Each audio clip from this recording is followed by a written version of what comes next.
We are Seraphim. Hi everyone, and welcome back to the Generation Space podcast, our portfolio spotlight series. In this episode, I'm excited to welcome Dominic Edmunds. Dom is the CEO of PlanetWatchers. Dom is an experienced entrepreneur and CEO from the world of big data, having built and grown world-leading market businesses. He is now fully focused on supporting innovation in the world of crop insurance. Hi, Dom. Hey, Leah, how's it going? Great, thanks for coming and joining us today. I'm also pleased to welcome back to the podcast Andre, who works closely with Dom and the team at PlanetWatchers. Hi, Andre. Thanks for joining me again. Hi, both. Glad to be back for the third time. Thank you. Let's get straight to it. Dom, can you tell us a little bit about your background and how you first got into space? Yeah, absolutely. So my background, as you touched on there, is really not the space sector at all, from the world of MarTech, which you would probably struggle to find an entry further from the world of space. In the world of MarTech, I founded and built and ran a successful SaaS-based business in the world of big data. Did that for 10 years, which was an absolute blast. Gave me more than a taste of the excitement that goes with building a business, not to mention the challenges along the way. When I took a step back from that and was considering what the next challenge would be, I got presented with an opportunity to come on board to join the PlanetWatchers team. And the truth be told there, I quickly realized it was the hardest possible thing that I could do next. And I was sold from that moment. That's just who I am. I'm that scrappy guy who likes picking fights I'm not meant to win. So that's what led me to the door of PlanetWatchers. I've been here, I think, a little over 3 years now, and having the same blast again. Great. It sounds like a fantastic change into the space industry. What about PlanetWatchers itself, and how did it all begin from the start of the company and to now? Oh, absolutely. So the business, as I mentioned, actually was founded before I joined. So back in 2016, Roy Sheila, who's our CTO, he's the original founder of the business. He pulled the business together. He's also an ex-member of an elite Israeli military intelligence unit. And the initial focus was to really try to process incredibly complex satellite imagery and data, such as STAR, but to apply it to real-world use cases to deliver insight that was meaningful on a number of levels. And then when I was joining the business, a little over 3 years ago, as I said, we focused very heavily on the world of crop insurance, where we believe there is real and boots in the ground kind of benefit that we can deliver. And this is an important theme, and I'm sure we'll touch on it a few times. It's taking the benefits of space, but applying it to a different industry is really where I see the merging of values here. Thanks, Dom. And what about the mission for PlanetWatchers right now? So our mission is quite simple. We want to bring that value to our customers, and value means saving them time, saving them money, increasing the accuracy in the data that they collect, and making them far more efficient. There's not a business in the world that doesn't want to embrace technology and be more efficient. What we have is a challenge when you look at insurance and you look at agriculture, that you need to bring them on a journey with this bleeding edge tech and make sure they understand how they can apply it to their day-to-day processes, which is really crucial here. You can't walk in the room and say, here's a brand new shiny toy, go use it. And they've never used it before. How would they use it? Where would they use it? What would be the value? You've got to go on a journey of collaboration. Once you've done that, you can then really push those ROI pressure points to get the results that everyone wants. Fascinating. Thank you, Dom. Andre, I'll go over to you. How did Seraphim first come across the company PlanetWatchers? I wasn't actually around, so I can't tell you any of the details. What I can tell you, though, is that we at Seraphim, we looked at a range of different satellite Earth observation constellations, in that we wanted to invest in optical, in thermal, and radio frequencies, so different sensor technologies. And one of the hardest ones, but most interesting ones, is SAR, synthetic aperture radar. And I think Dom talked a little bit about it just now. That is a technology that originally came out of the military, as far as I'm aware, but didn't really have many applications in the real world or in the commercial world. And so we thought that is where it needs to go.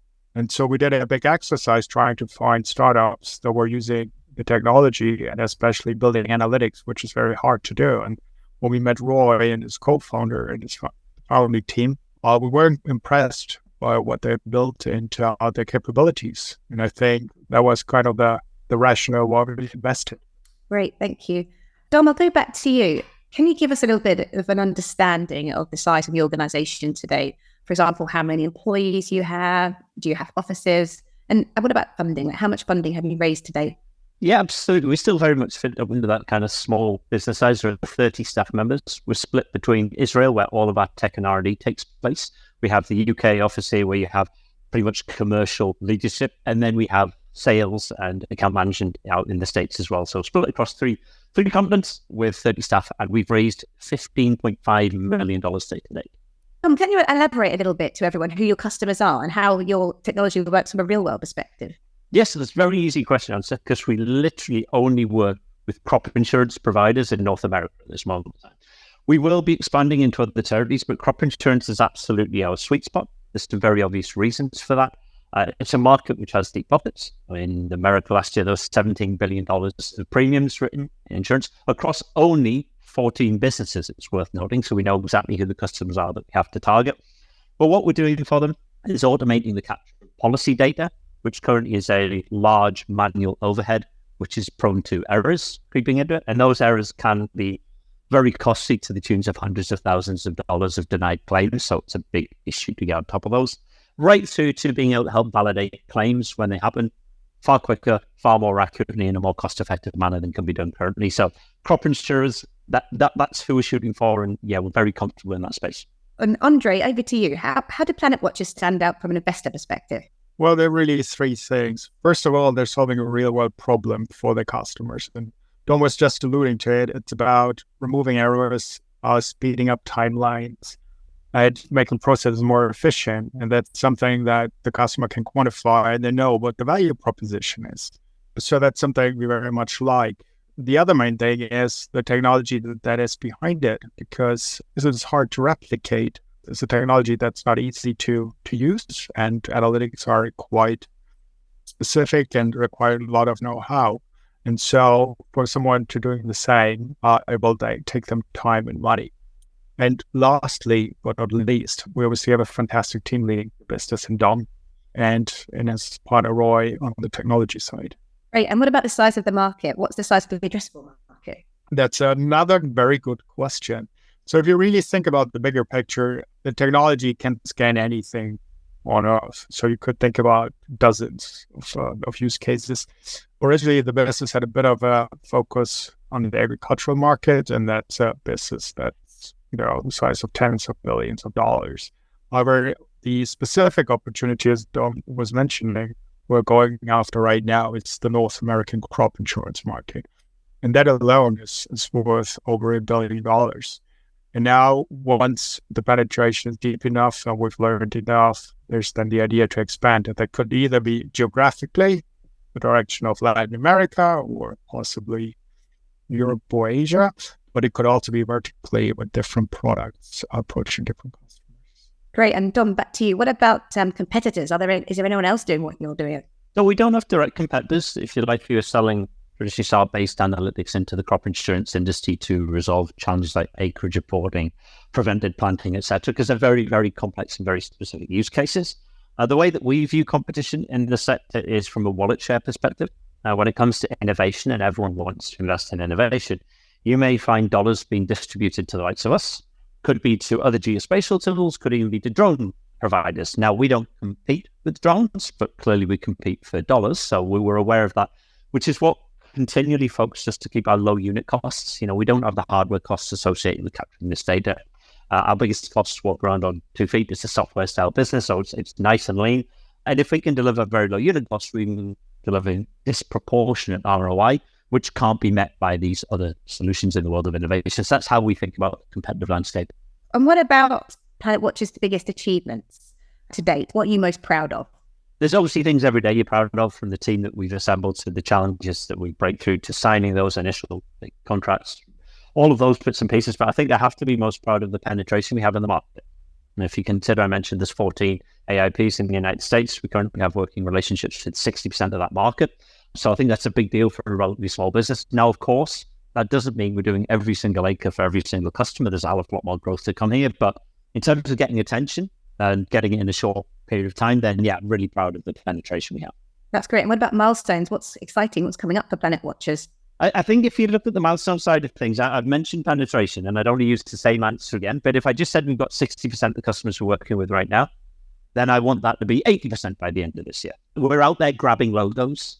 Obviously, as a business, you want to talk about revenue and growth and trajectory and all those side of things. But we know we can't get there without being sticky for our customers, without getting penetration.